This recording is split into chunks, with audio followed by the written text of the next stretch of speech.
Hola, ¿qué tal? Sean todos bienvenidos a este sexto episodio del podcast Ekman Dosis de Realidad. Y bueno, tenemos un súper tema de nuevo. Aquí está Gesa con nosotros, acompañándonos. Cuéntanos, ¿de qué es? Pues miren, vamos a hablarles de tanatología, les vamos a hablar de los duelos. Por ahí vamos a estarles platicando de algunas vivencias personales que la verdad es que nos tocaron mucho.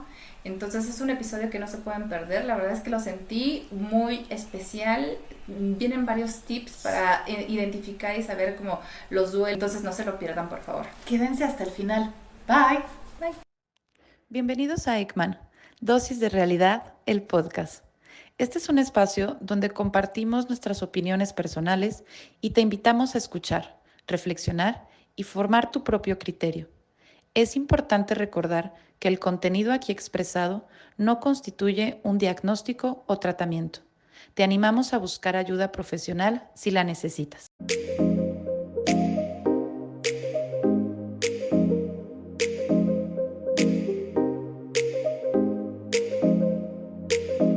Hola, ¿qué tal? Sean todos bienvenidos a este sexto episodio del podcast Ekman, Dosis de Realidad. Y pues bueno, estamos aquí de nuevo con Gesa. ¿Cómo estás? Ay, muy bien, ya te extrañaba. Sí, Ya nosotros necesitaba yo también otra vez estar con ustedes, platicando, dándoles algunos puntos importantes. Y bueno, hoy tenemos un temazo. un muy buen tema, que es el tema de duelo. Sí.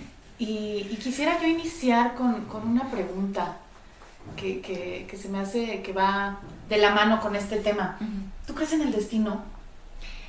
Sí, sí, de alguna forma sí, más que en el destino, yo creo que, bueno, parte de mis principios es creer que hay alguien superior a nosotros que ya todo nos lo tiene, todo está escrito, eso sí lo creo. Y en este destino, pues creo que por eso debemos de tener como fe, ¿no? De que todo lo que va a pasar siempre va a ser porque algo bueno viene. Eso sí lo creo. Sí, yo sí creo mucho en el destino. Y bueno, por ahí los griegos creían demasiado en el destino. Creo que es algo así como, esta frase la decía William Shakespeare, que es como cuando juegas cartas, el destino es quien las barajea y tú eres quien las juegas, ¿no? Entonces, yo sí creo que hay cosas que ya están destinadas. Está este libro también muy bueno de Francesco, que es de mis libros favoritos, de Joana García. Y bueno, ella me parece que pues tiene demasiados estudios, entre ellos tanatología, y habla de esta parte de que, bueno, está el libro de la vida, y bueno, es novela, ¿no? Pero mete ella ahí un poco, obviamente, de su expertise, y ella menciona cómo desde que está solo tu alma, antes de ocupar el cuerpo, sí le decían aquí a Francesco, al protagonista, les adelanto un poquito por si les interesa, se vuelvan parte de mi club, sí. Y le dan a elegir incluso hasta el país al que va a llegar, la mamá, el papá, le dicen un poco de las enfermedades que va a haber, los duelos que va a pasar, y él decide venir a aprender de esa experiencia, ¿no? Entonces, bueno, pues yo sí creo también que el destino tiene mucho que ver y que sí existe, y precisamente pues este tema de los duelos, porque pensamos que duelo solo es la muerte. Sí, o sea, o que escuchamos tanatología y pues algo de la muerte, ¿no? Y no precisamente. O sea, aparte mucho de la tanatología, que si lo vemos desglosado lo que es el significado, pues tanatos, muerte, logía, estudio. Pero la muerte es un acto conciso que, bueno, termina con la vida. Pero es más bien para aprender de la vida, porque sabemos que una verdad absoluta es que todos vamos a llegar a ese fin. Entonces, el aprender a que tenemos que hacer algo con nuestra vida, sí parte también del destino, pero también es un poco ponernos en el lugar de protagonista, de qué quiero, cómo quiero disfrutar. A lo mejor no voy a controlar las cosas que me puedan pasar, no voy a controlar la forma en la que voy a morir, no voy a controlar muchas cosas, ¿no? Hay factores que no podemos controlar. Pero lo importante aquí es saber que a lo mejor lo único que está bajo mi control es la actitud con la que vivo mi vida. El cómo hacerlo, yo lo ejemplifico como, no sé, vamos a suponer que tengo que llegar al árbol que está de aquel lado. ¿Cómo voy a llegar? Eso sí lo puedo decidir, ¿no? O sea, puedo subir la montaña y bajarla cuando a lo mejor solo era darle la vueltecita, ¿no? Y creo que es algo como lo que estás diciendo. Déjenme platicarles que aquí Gesa, bueno, ella tiene estudios en tanatología, entonces ella nos va a aportar muchísimo sobre este tema. de lo que es el duelo. Y bueno, no sé, tú dime, para mí o la forma en la que yo lo veo, creo que el duelo es como este proceso de cambio, este proceso de readaptación que va desde la negación hasta la aceptación. Sí, hay 5 puntos importantes ahí. Como dices, primero entramos en la fase de negación, de pareciera no creer lo que está sucediendo. Después viene la ira, la rabia, el coraje. Es normal sentirnos enojados por la pérdida, porque ¿quién está acostumbrado a perder? ¿No? Claro. O sea, nadie. Generalmente esta parte a veces pareciera un poco egocéntrica, el decir no, tengo que ganar, o el objetivo es esto, o ¿por qué si me porté tan bien me pasan cosas malas? Y aquí es otro punto. Muy importante saber que a las personas buenas y a las personas malas, a ambos les pasan cosas buenas y cosas malas. Claro. No porque te portes mejor, no te van a pasar cosas malas, eso también tenemos que saberlo. Entonces, muchas veces decimos, ¿por qué si fui una buena hija? ¿Por qué si fui una buena esposa? ¿Por qué? Bla, bla, bla. ¿Por qué me pasa esto? ¿No? Entender como que ese por qué cambiarlo en un ¿para qué me pasó esto? Porque siempre va a haber mucho aprendizaje. Después de la ira, la rabia, viene una negociación. O sea, y hay muchas personas, por ejemplo, cuando si alguien se entera, ¿no?, de que a lo mejor un familiar tiene alguna enfermedad, una cosa así, es que muchas personas se ponen a jurar, ¿no? Así de que, Diosito, si tú me lo dejas, yo te prometo que no sé ahí qué. sería ese punto, ¿no? Sí, o de la vamos a hacer la manda y vamos a hacer la negociación. O claro. Si yo sé que estoy enferma de algo así, no, ya me voy a poner a comer mejor, no me voy o si dejo de hacer cualquier mal hábito, vamos a ponerlo así. Si me empiezo a portar bien, ya, ahí nos estamos como que en esa negociación. Es el punto de la negociación. Después de eso viene otra parte que es una depresión reactiva, no es una depresión clínica.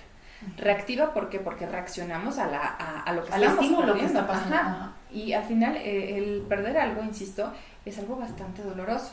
Aquí viene otro punto. El sufrimiento es implícito al ser humano. ¿Esto qué quiere decir? Todas las personas en el mundo, todas, no hay un factor especial que indique que una persona no va a sufrir. Entonces, todos vamos a sufrir en mayor o menor escala, pero todos sufrimos. La idea es cómo encontramos o cómo sublimar, o sea, cómo elevar el tema del sufrimiento. Porque aquí, por ejemplo, alguien pensaba que son antónimos la felicidad y la tristeza. Y no. Hay por ahí también un ejemplo que leí, que era un señor que decía, bueno, yo amo infinitamente a mi madre y acaba de morir.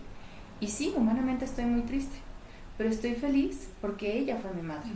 Entonces, no significa que no puedas estar feliz y triste al mismo tiempo. Claro, y que yo creo que ahí viene un punto muy bueno a tratar sobre cualquier duelo, que es la parte de la victimización.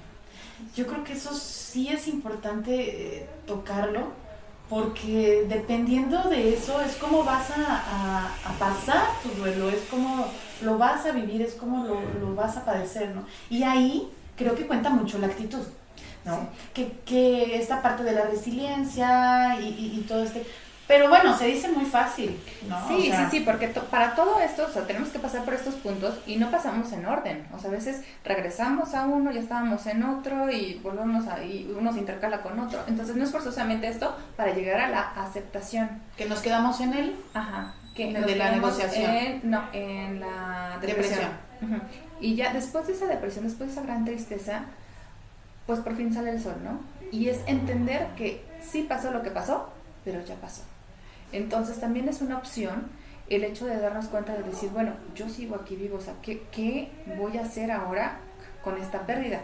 Que en pérdidas puede ser desde una infidelidad, la pérdida del trabajo, alguna mudanza, la pérdida de una mascota, así como todas las fatalidades, ¿no? La muerte de una madre, de un padre, de un hijo, un secuestro, las desapariciones, o sea, hay muchos tipos de pérdidas, también corporales, o sea, la pérdida de la juventud, una discapacidad. Discapacidad. También incluso puede llegar a ser una discapacidad, un duelo, ¿no? Pero sí creo que depende mucho de cómo lo vivas, porque una cosa es que puedas estar triste, como tú ahorita bien lo decías, pues lógico, ¿no? O sea, creo que es parte de cualquier duelo, pero otra cosa es la actitud.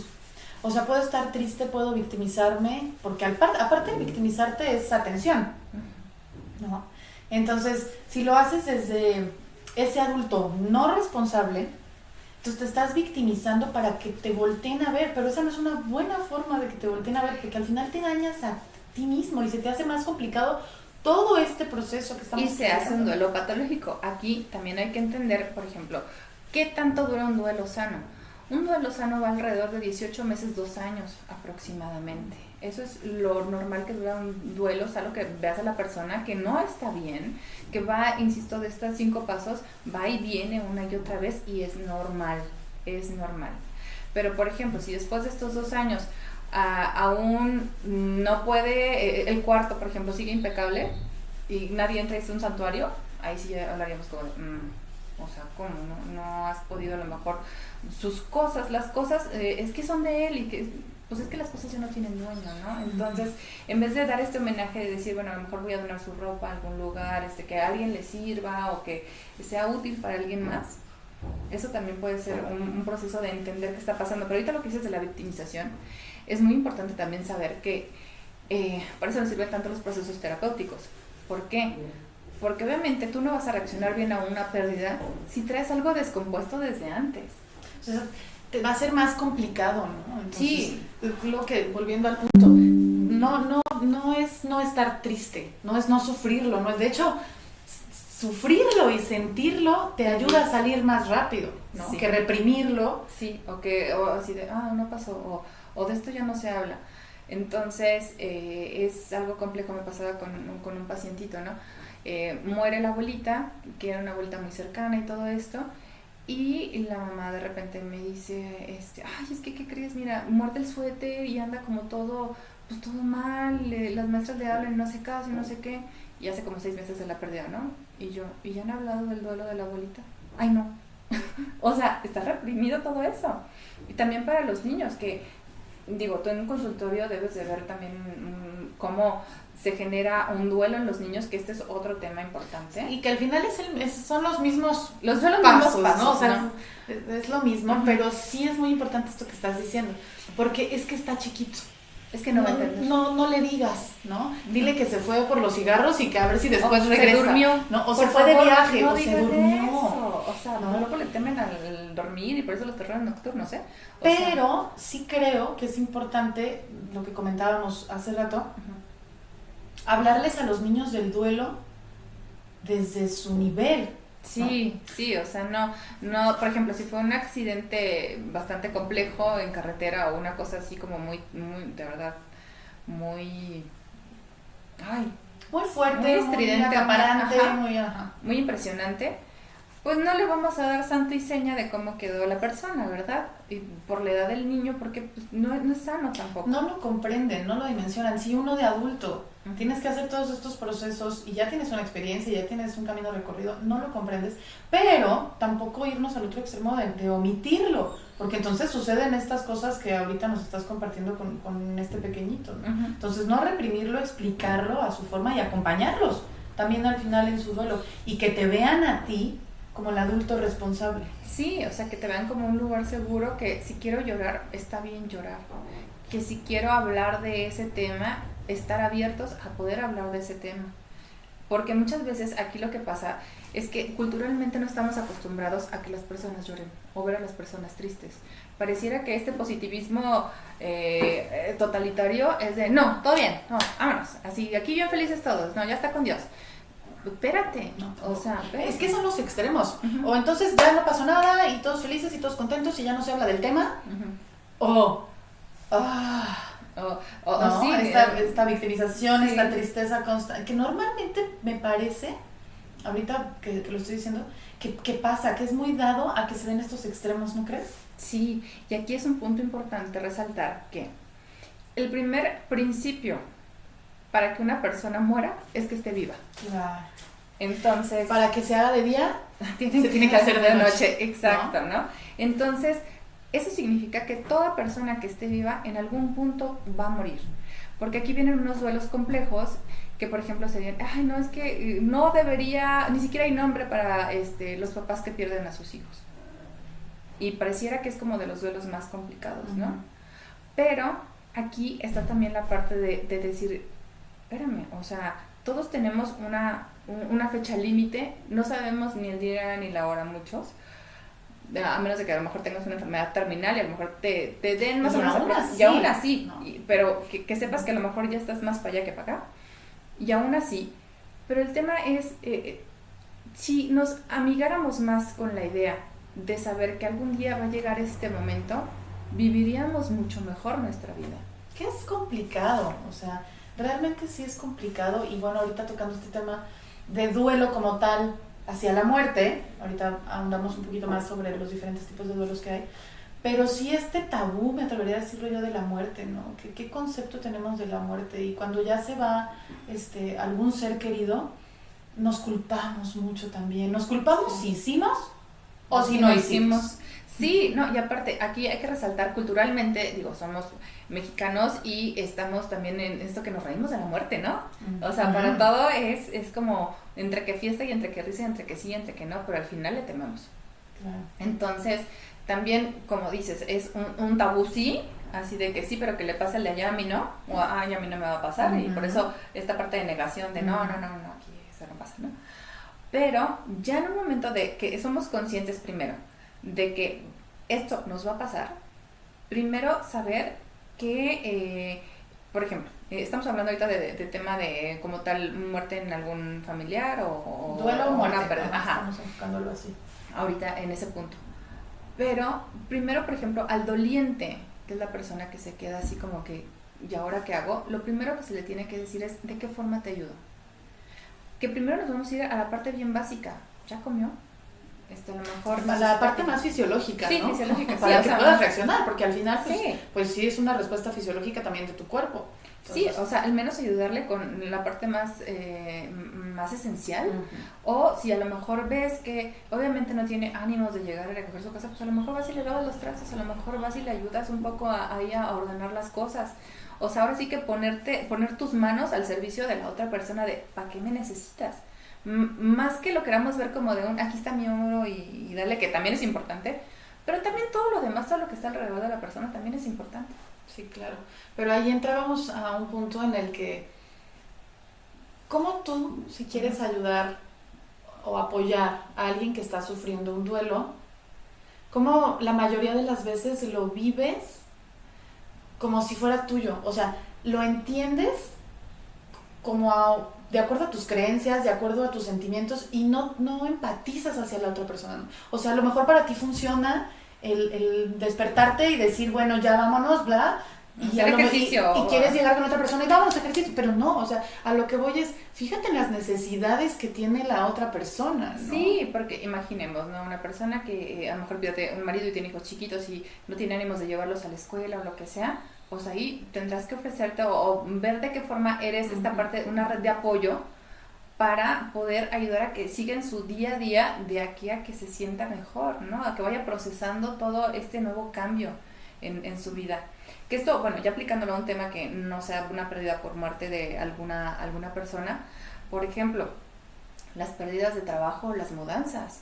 También. O sea, ahí les platico, yo me he mudado alrededor de, 4 o 5 veces, y de ciudad y así, y de verdad yo no le deseo a nadie nunca una mudanza, es de esas cosas que dices, ¿en qué momento me llené de tantas cosas? Y sabes que ahorita que lo estoy haciendo estoy pensando, no, a mí, les comparto, a mí no me encantan los tanto cambio, ¿sabes? No, bueno, y eso desestabiliza, y es que desestabiliza. Sí, claro, y eso depende también, es muy importante porque yo creo que esta parte justo de la resiliencia y de la adaptabilidad y todo este rollo, o sea, tiene que ver con muchos factores. Para empezar, lo que te iba a comentar es, bueno, mi temperamento a lo mejor no me da para poder decir, porque habrá personas que sí, y que de hecho les gusta, ¿sabes? Y que no generan mucho apego a las cosas, por ejemplo, o a su rutina diaria, o de que, bueno, aquí me quedaba cerquita tal cosa. Y está bien también. Sí, ¿no? Y también se vale. Pero el tema es que si es complejo, sí es complejo, porque una mudanza, por ejemplo, cuando eres tú solo, pues dices, bueno, como quiera, ¿no? Me adapto. Pero cuando de ti dependen más personas, o si tienes hijos, o la dinámica familiar, cómo cambia, eso yo creo que de verdad se vive como de verdad ya no voy a estar ahí para cuando pase. Es un duelo, o sea, de verdad es complejo. Entonces, eso en cuanto a las mudanzas, por ejemplo, ahorita, como les decía, las infidelidades, muchas personas no lo toman como tema de tanatología, pero claro que sí. ¿Por qué? Porque pierdes la confianza en ti, decir, ¿qué hubo en mí? Que en realidad no, pero ¿qué hubo en mí? ¿Qué pasó? para que se diera esto, o en qué falle, insisto, las culpas, ¿no? O echarle también toda esta parte de responsabilidad a la otra persona de, ya no puedo confiar en nadie más, se supone que la persona que yo más amaba me hace esto, ¿por qué? Cuando hay que retomar el punto de, vete a ti.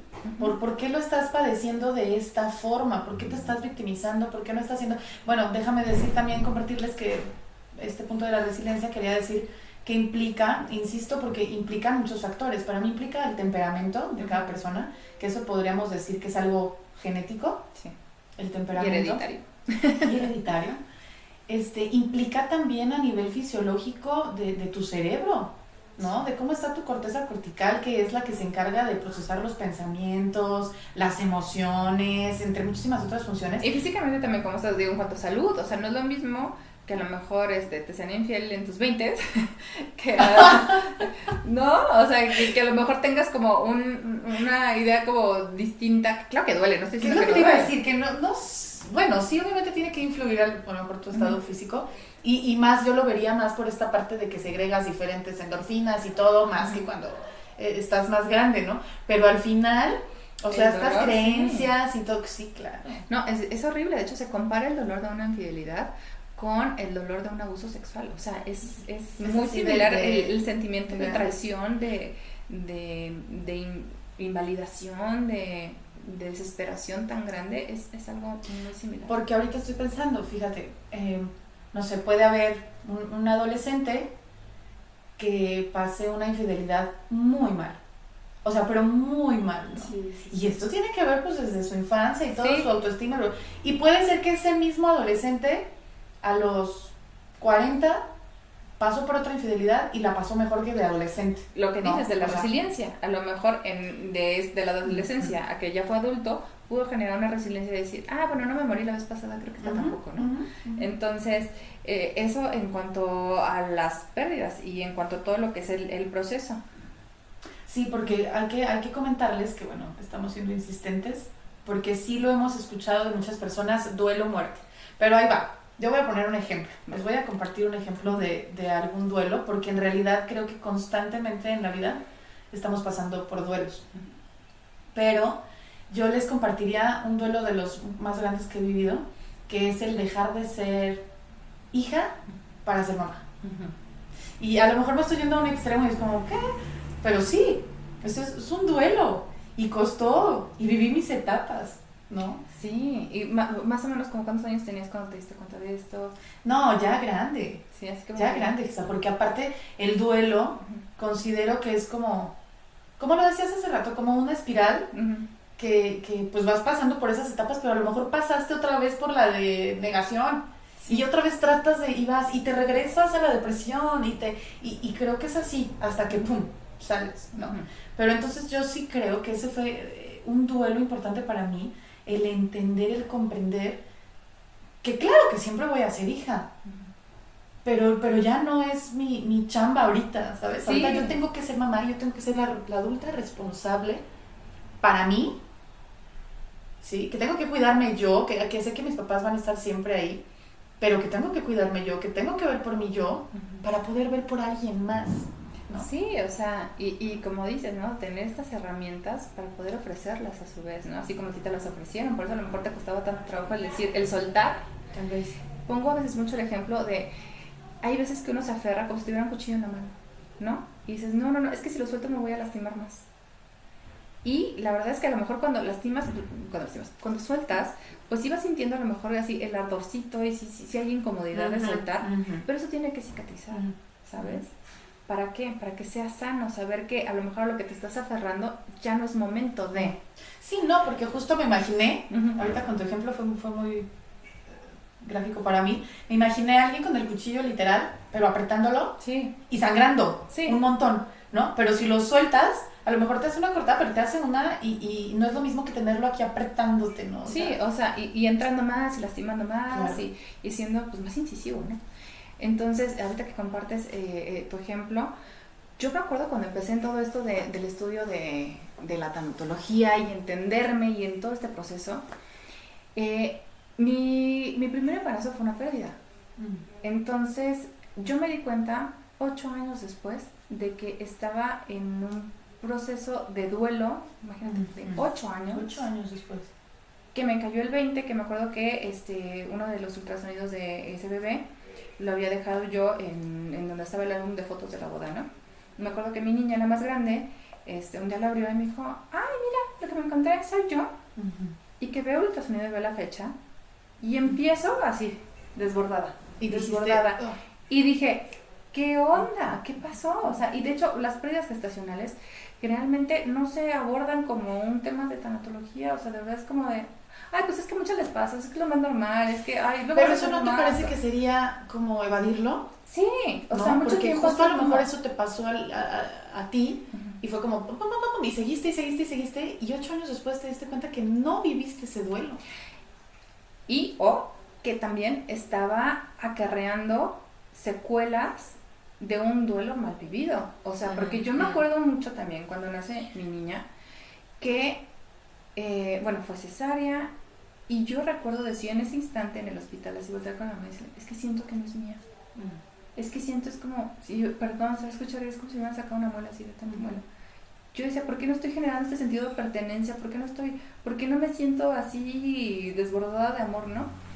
Entonces, hasta que pasa todo este proceso, te digo, 8 años después que yo decía, ay no, lo que siento está muy feo, es que no, y mi niña, y claro que me enamoré, y claro que conforme la conocí, la amo muchísimo, pero la cuestión era de que hay mucha ignorancia de por medio, hay muchísimas cosas que se toman como normal o como invalidación o que se toman como me acuerdo mucho de la película, aquí no se habla de Bruno, así de eso no se habla. Ya, pasó, o sea, es incómodo para todos. ¿Cómo me dirías tú que ya, bueno, con el estudio que tienes y con la experiencia que nos estás compartiendo ahorita, ¿qué nos podrías decir? ¿Cuál sería una forma buena, positiva, óptima de pasar un duelo gestacional?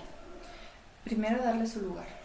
O sea, darle su lugar. Aquí voy a entrar a lo mejor en un tema controversial. Yo respeto las decisiones de las personas, pero creo mucho que, porque lo he estudiado en bioética, en el momento en que se une el óvulo con el espermatozoide, en ese momento ya hay alma, ¿no? Ya será decisión de la persona después que pase, y no vamos a hablar si esto es bueno o malo, ni mucho menos, porque ahorita no es el tema, pero el entender que ese bebé que yo tenía en mi vientre, que me acuerdo que no lo perdí chiquito, o sea, dejó de latir el corazón cuando yo tenía como 3 meses y medio, más o menos, o sea, estaba todo completamente formadito. Okay. Entonces, el saber que él es mi hijo y el saber que es un alma y que él regresa a la fuente del amor porque fue lo único que conoció, eso a mí me da paz, y ponerle un nombre, o sea, ese bebé se llama Dan. Entonces, el saber que él existe, que en algún momento, a mí eso me conforta, esa es mi opinión. ¿Por qué ponerle un nombre, Gisa? Perdón, ¿por qué? ¿Para qué nos ayuda? Porque tiene mucho que ver para también darle su personificación. O sea, la parte de dignidad humana se la estoy dando con el nombre. O sea, por y eso a ti te ayuda, ¿no? Sí, el poderlo nombrar y decir mi hijo Adán, ¿sabes? El sentido de pertenencia de es mi hijo.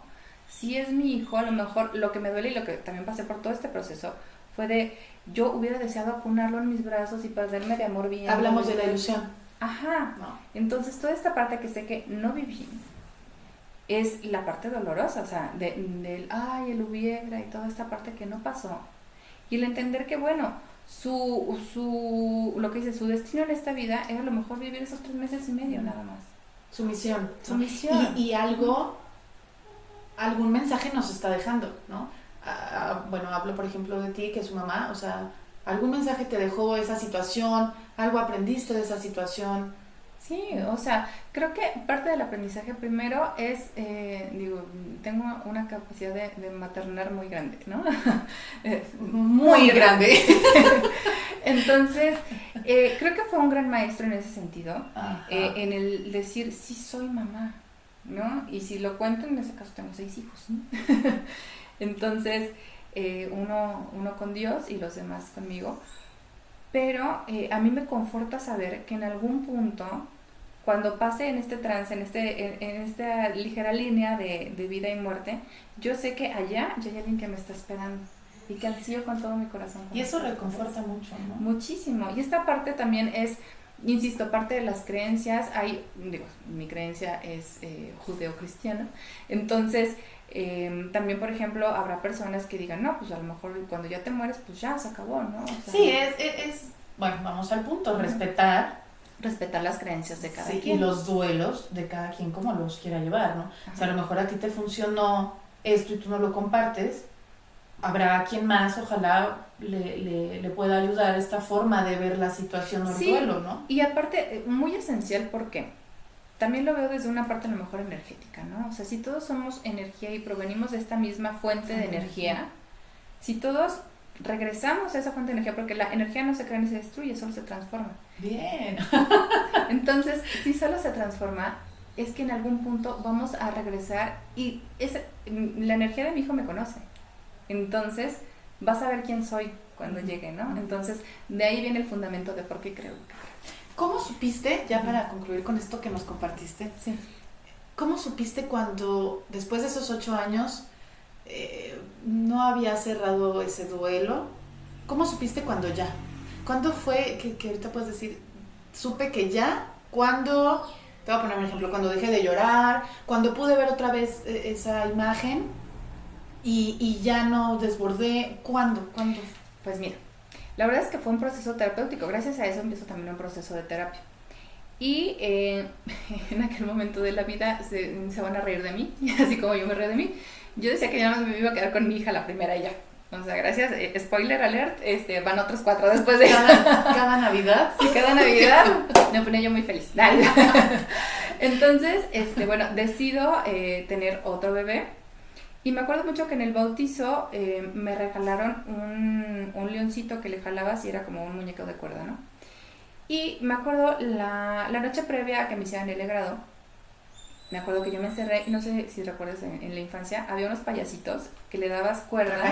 La cajita, ajá. Sí. No, el payasito se movía la cabeza, ¿no? Sí. Y era una cancioncita.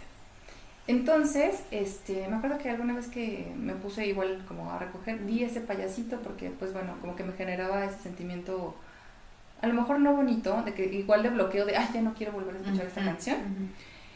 Y en el bautismo de mi hijo, me acuerdo que estaba acomodando los regalos, le jalo la cuerda al leoncito y era la misma canción. Okay. Y en ese instante fue así o sea, como fue un Adán, ¿no? Así de... Y terapéuticamente hablando, me hicieron un ejercicio gestáltico, donde me dijeron, era como si él se manifestara, pues, vamos a ver la intención, era como si él se manifestara y te dijera, mamá, ya llegó Leo, ya me voy, ¿no? Así como que... Entonces se me hizo bien bonito y en ese momento ya no fue como un llanto de dolor, sino de... Incluso de reconciliación, sí, ¿no? de te suelto, de trasciende. Okay. O sea, de ya no te traigo ese momento que tú dices, ahí. Ese fue mi momento. Entonces, después de ese momento, lo pongo en un portarretratos y cada Día de Muertos va al altar. Entonces, también para darles un lugar con sus hermanos, que sepan que tienen un hermano, que darles el lugar como que en la familia de no lo voy a ocultar, o sea, voy a hablar de él si necesito hablar de él. Y bueno, ya no es desde el dolor, ¿no? Ya es ahora desde un lugar de, pues sí, o sea... Pues desde el amor. Desde el amor. Ahora lo transformaste. Exacto, y es ahí, como les decía, o sea, la parte como más fuerte de este estudio de la tanatología es saber que el amor es lo que trasciende junto con el alma, nada más. Sí, claro, que muchas veces decimos, bueno, o como creían los egipcios, ¿no? Que se llevaban sus pertenencias y entre más tuvieran ahí en sus tumbas, más se podían llevar. Pero sí, eso está muy bonito que lo estás diciendo. Lo único que trasciende, obviamente no es las cosas materiales, no es otro tipo de emociones, el amor. Porque, y sí, vamos a ejemplificarlo así. Yo, me voy a poner el ejemplo. ¿Por qué sigo amando a mi abuelita si ya no está aquí? ¿No? O sea, el amor puede irse hasta donde quiero pensar, donde esté ella o donde esté su alma, ¿no? Entonces el amor es lo único que trasciende. Sí, es bien bonito y es muy reconfortante entenderlo así, porque por ejemplo, por ahí mandaron unas preguntas. Ay, sí. Entonces, y que va relacionado con eso, y no lo quisiera yo saltar. Vamos a platicar un poquito, Ajá. porque esta dinámica nos ha funcionado bien, entonces vamos a tratar de hacerla, a ver si después publicamos antes de que De hacer hagamos ajá. y lo publicamos en las redes sociales, Va. para que más Para personas... que nos manden preguntas, Sí, y que porque si tienen alguna duda o lo que sea. esto lo mandan por mensajito, pero vamos a hacer después, tratar de hacer esta dinámica. Va. Entonces vamos a comenzar con la primera pregunta, que dice, ¿los que murieron oyen o sienten el perdón de los que estamos aquí? ¿Tú qué nos dirías, Susana? Ay, Dios. Primero que nada, va con todo mi cariño y de verdad, con mucha empatía y respetando el dolor de cada persona. Pero primero, fíjate las palabras que utilizan. Oyen o sienten, y vamos a ver dónde quedan esas características. Los sentidos son propios del cuerpo. Y en el cerebro tenemos un lugar que se llama el hipotálamo, que es lo que gestiona que sintamos esto. Entonces, si cuando el alma trasciende y sale del cuerpo, se apagan todos los sentidos, la persona ya no puede sentir. Ni escuchar. Ni escuchar. Entonces, por ahí dicen, no, pero instantáneamente, o sea, si la persona, dicen que igual, el último sentido que se va es el oído. Pero en ese momento, o sea, pero no ya cuando, pues ya pasó mucho tiempo. Ajá. Aquí vengo o sea, insisto, lo digo con todo cariño y con todo respeto, pero creo que siempre está bien hablar en favor de la verdad. Y la verdad es que cuando una persona muere, no se va enojada, no se va triste, no se va frustrada. ¿Por qué? Porque todas esas emociones las encontramos en el cuerpo. Necesitas los sentidos para sentir las cosas. Entonces, si ya no lo sientes, lo único que tiene esa persona, insisto, y que se lleva es la capacidad de amar y el amor que dio. Entonces, en ese, por lo tanto, esa persona ya es felicidad y ya es paz. Que aquí viene esta parte que a lo mejor que dices, bueno, se queda a lo mejor la culpa, el remordimiento, se queda por ahí algo atorado. Eso es lo que vivos nosotros somos los que lo podemos trabajar. ¿De qué forma? Si tú conociste a la persona en vida, imagínate, aquí se hacen ejercicios de visualización, o sea, imagínate que ves, que lo encuentras y que tú le quieres pedir perdón. Estoy segura que si esa persona te hubiera visto genuinamente con esta necesidad de escuchar su perdón, pues claro que te lo daría. Claro, ¿no? Claro. Vamos con la siguiente pregunta. Okay. Dice, ¿son iguales todos los duelos? Y aquí ya estamos diciendo que ya explicamos que hay un montón de duelos, sí, ¿no? ¿Qué nos dirías tú? Es que yo creo que comparar los duelos es un error. Cada quien vive su duelo en su 100%.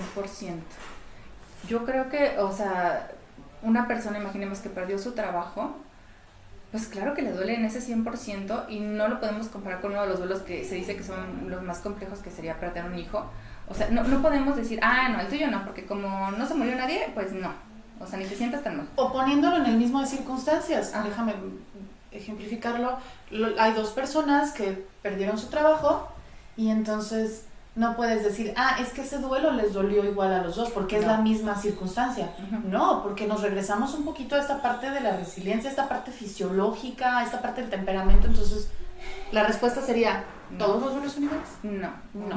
No, o sea, hay que ver las particularidades y la casuística. Claro. O sea, cada caso es muy particular.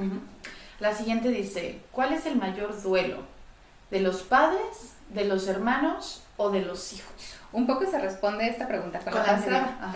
Pero aquí es importante saber que, por ejemplo, se dice que el perder a un hijo ni siquiera tiene nombre, ¿no? ¿Por qué? Porque lo adecuado, lo conocido es que primero se mueran los padres y luego los hijos. O sea, es como lo natural, ¿no? O sea, que por temporalidad, pero insisto, bajo el principio de que toda persona que esté viva puede morir, ahí digamos que se invalida la otra parte, ¿no?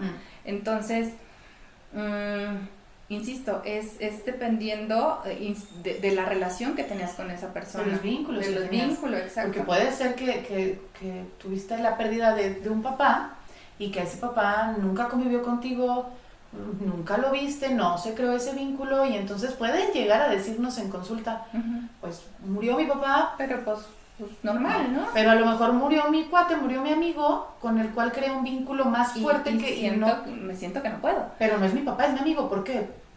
por este vínculo que hiciste, ¿no? Y aquí hay otra cosa, la parte del sentimiento del deber cumplido, que muchas personas, por ejemplo, cuando fueron presentes, cuando estuvieron ahí para la persona en vida, cuando de verdad dieron todo de sí, pues claro que hay un duelo, pero no es un duelo tan complejo, tan culposo. Sí. ¿Por qué? Porque saben que estuvieron al pie del cañón y no faltó nada. Desde lo que tú pudiste hacer, dar, ¿no? ajá. Porque luego sí solemos culparnos y somos muy duros con nosotros mismos, ¿no? Es que hubiera, es que, y bueno, yo voy a poner otro ejemplo, esta parte de decir, bueno, es que pude haber estado 24/7 ahí. A lo mejor pudiste haber estado 24/7, pero sin estar. No sé si me explico. Sí. Pero a lo mejor pudiste estar 2 horas a la semana y estuviste bien y ese fue tiempo de calidad. Sí, ¿no? sí, Entonces, sí. dependiendo de cómo veas esta parte. Y sobre todo no se martiricen, algo que decía la madre de la tanatología, Elizabeth Kubler-Ross, que ella decía, haces lo que puedes con lo que tienes. Ah, sí. Entonces, todos hacemos lo que... O sea, y aunque quisiéramos dar más, porque ahí vienen las culpas y los hubieras y toda esta parte, no, a ver, entendamos que tú diste todo lo que en ese momento tenías para dar. Si hubieras sabido que iba a pasar la situación que pasara o lo que sea, pero no sabías, o sea, aquí no hay que ser egocéntricos. Claro, Jezabel. Es que aquí no hay que ser egocéntricos. No somos todopoderosos. No, o sea, pareciera que a veces nos sentimos Dios, como si hubiéramos sabido, que hubiéramos Es podido que si hacer yo otra cosa. hubiera... ¿Tú quién eres? Ajá, Sí, o sea, es una parte ese de punto bajarte la muy realidad. bueno, Dosis muy de bueno. realidad. Literal, ¿eh? Ese Sí. punto es muy bueno, qué bueno que lo estás tocando, porque creo que sí pasa mucho, o sea, somos muy egoístas y nos creemos todos poderosos como para decir, es que si yo hubiera, como si yo pudiera cambiar ese destino, vamos Sí. o esa particularidad que le pasó a esta persona. Sí, ¿no? aparte, o por ejemplo, O a mí. pasa mucho en consulta. Ujú. Pacientes que a lo mejor no llegaron y están un poco enojados, y están en la ira y en la rabia, en el coraje, porque no me esperó, o que pasaron circunstancias de que, ay, es que si hubiera agarrado, no sé, un taxi en vez de haberme ido en camión, o cualquier cosa, ¿no? O sea, ahí viene como la culpa y pues es que, insisto, no es de que no te quisiera esperar, es que es una parte también biológica y fisiológica, o sea... Ese punto sí, Gesa, se me hace muy interesante porque normalmente solemos escuchar, o bueno, en lo personal, pero yo creo que la mayoría de ustedes, y tú has escuchado esta parte de, me esperó, o la esperó, o lo esperó a que llegara. Eso se me hace una creencia... Un poco de pensamiento mágico. Sí, que por ejemplo hay que tener cuidado con el pensamiento mágico con los niños, que bueno, Ajá. porque ahí sí no hay que destruir su pensamiento mágico, pero nosotros ya somos adultos. Sí. Y sí, que sí. reconforta hasta cierto punto, pero entonces, si tú dices, es que me esperó, ¿qué tal que tu hermano dice, A ¿y mí por no. qué a mí no? ¿Sabes? Ajá. Entonces, Sí. ¿por qué me esperó? Es justo lo que estás diciendo, o sea, se No. fue cuando tenía que irse. Sí, insisto, ¿por qué? Porque hay un principio biológico, o sea, nos regimos bajo leyes naturales, entonces, bajo ese principio, no meterle, insisto, pensamiento mágico de que a mí sí y a ti no. Sí, por eso es que ahora O sea, estaba no. pensando y dije, no, pues no, imagínate qué doloroso, ¿no? A mí sí me esperó y a ti no. Y cuando estás comentándonos que biológicamente, pues no, o sea, era cuando tenía que ser su tiempo. Exacto. ¿no?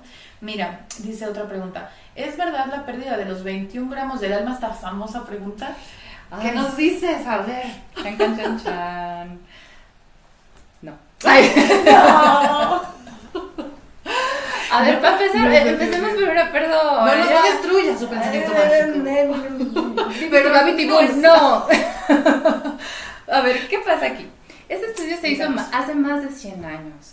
Entonces, aparte solamente, ahí les va la muestra en la que se hizo en 6 personas, o sea, no podemos determinar Claro. la muestra. De tanta gente, o sea, sí. Ajá, 6 entonces personas. hubo varios, de hecho lo pueden googlear y lo pueden buscar en internet, el doctor que lo hizo se llama Duncan McDougall. Entonces, él hizo una prueba, o sea, le dieron como una báscula muy moderna en aquel entonces, y a él se le ocurrió, dijo, pues vamos a pesar el alma a ver si cuánto pesa. Entonces, en estas 6 muestras, ¿qué pasó, no? O sea, había varias variantes, de hecho se tuvo que hacer una cama especial con, aparte, 6 pacientes moribundos que estuvieran de acuerdo en que se les hiciera en que se les, ajá. Entonces fueron medidos y fueron así vistos y analizados durante todo este proceso. Entonces, el primer paciente, sí, cuando fallece, pues bueno, sí vieron una pérdida de 21 gramos, ¿no? El primero, sí. Pero había otros factores, por ejemplo, ver la sudoración, ver la pérdida de orina, ver la pérdida de gases, ver la pérdida de aire en los pulmones. Entonces, eran variantes, ¿no? Después el segundo perdió 85 gramos, o sea, perdió 21 gramos cada hora. Ok. El tercero perdió solo 14 gramos. El cuarto fue una prueba inválida, se invalidó la prueba porque hubo unos factores por ahí que hicieron que la prueba se invalidara. El quinto perdió 11 gramos y el sexto otra vez se invalida la prueba. Entonces, ¿aquí qué pasó? Un grupo de fanáticos religiosos en Estados Unidos escucharon que se había hecho este tema y como le querían dar un tema del peso al alma, entendemos que el alma, o sea, sí podemos, los que somos creyentes, pues sí fue un soplo divino que es lo que nos hace a las personas ser diferentes a los humanos y la que nos hace ser trascendentes. Pero el hecho de buscarle como un peso y una razón científica, incluso este doctor dijo, espérense, yo no dije eso, ¿no? Y después hizo otro estudio, por ejemplo, con perritos que pues los desvivieron, ellos no fueron porque llegaran malitos, por voluntad propia, ni porque llegaran malitos. Y pues no, o sea, no se encontró nada. Igualmente, estas personas dijeron, ya ven cómo los animales no tienen alma. Entonces, pues no, o sea, realmente fue como una tergiversación de información, pero no, la verdad. Porque yo sí había escuchado muchísimo también esta parte, pero también tenía en cuenta esto que nos estás comentando, de que sí eran 21 gramos, pero en otras personas podrían ser otro número, pero por la pérdida, justo que estás diciendo, de líquidos, ¿no? Incluso se llega a decir que sí, a veces son 21 gramos, pero porque es el aire que hay en los pulmones, entonces cuando dejas de respirar, son pues ya muchos no factores, ¿no? Ajá, entonces, no. La respuesta es no. Es no. Bibidi, ¿cómo dijiste? Bibiti, papiti, boom. Ok, vamos con la última porque si no nos alargamos. Sí, yo sé. Dice, ¿es bueno permitirnos el sentir el dolor, la tristeza y demás emociones? Contéstanos. Sí, claro que es bueno permitirnoslo. Sobre todo, a ver, aquí es bien importante, porque a veces no somos el doliente y queremos acompañar a la persona que está padeciendo esta pérdida. Entonces, primero saber que tenemos que quitarnos el estigma de ver a la persona desencajada y mal. O sea, porque culturalmente eso, no llores, no te sientas triste, no, ya, cállate, no. Porque para mí puede ser incómodo verte llorar, ¿no? Entonces, primer punto es déjalo ser, o sea, científicamente hablando, en un aproximado son 20 minutos de un llanto continuo, donde se segrega cortisol, donde es... ahora sí que te lavas por dentro y necesitas sacar esas lágrimas. Dejemos es necesario. De satanizar el llorar, ¿no? Porque fisiológicamente liberas cortisol y lo ocupas. Y hay veces que comentábamos, lloras tanto que te cansas. Sí, que te cansas y te quedas dormido, ¿no? O sea, muy a gusto. ¿Por qué? Porque estás más relajado. O sea, es necesario, pero primero culturalmente, hacer cultura de dejar a la otra persona llorar. Aquí hay una técnica, por ejemplo, que igual se utiliza mucho con los niños cuando están así como desencajados, más los niños de 2 a 3 años que, me encantan, pero cuando se desencajan es complicado. No, porque me encantan y yo no, por favor. No, es que ya no le encanten. No, ya tengo mucho. Cuéntanos, compártenos. No, por ejemplo, o sea, imaginemos que este es el niño que está, así ya sabes, en el berrinche y se puede hacer daño, se está golpeando y lo que sea. La idea es abrazarlo de tal forma, darle contención y empezar a mecerlo. Si el niño lo permite, te empieza a cantar una canción, a tararearla, ¿no? Nada más así, y el nene, se los prometo, o sea, comprobado con 5 chamacos, se calmó. Sí, entonces, ¿sabes también ahorita que estás diciendo eso? Hacer este tipo de respiración como, es inhalas y haces como, vas exhalando en poquito a poquito. ¿Pausas? Y si nos vamos, y ahorita qué bueno que lo mencionaste porque me acordé, ¿qué pasa cuando estás bebé? Sí.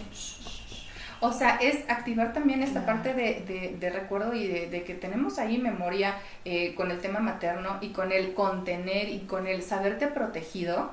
En un adulto, pues ¿por qué funcionan los abrazos o por qué funcionaría esta contención de aquí estoy? No necesitas decir el speech más maravilloso, no necesitas tener las mejores palabras en ese momento ni decir Dios sabe por qué hace las cosas, porque hay muchas personas que dicen me dan ganas de rayársela cuando me dicen eso.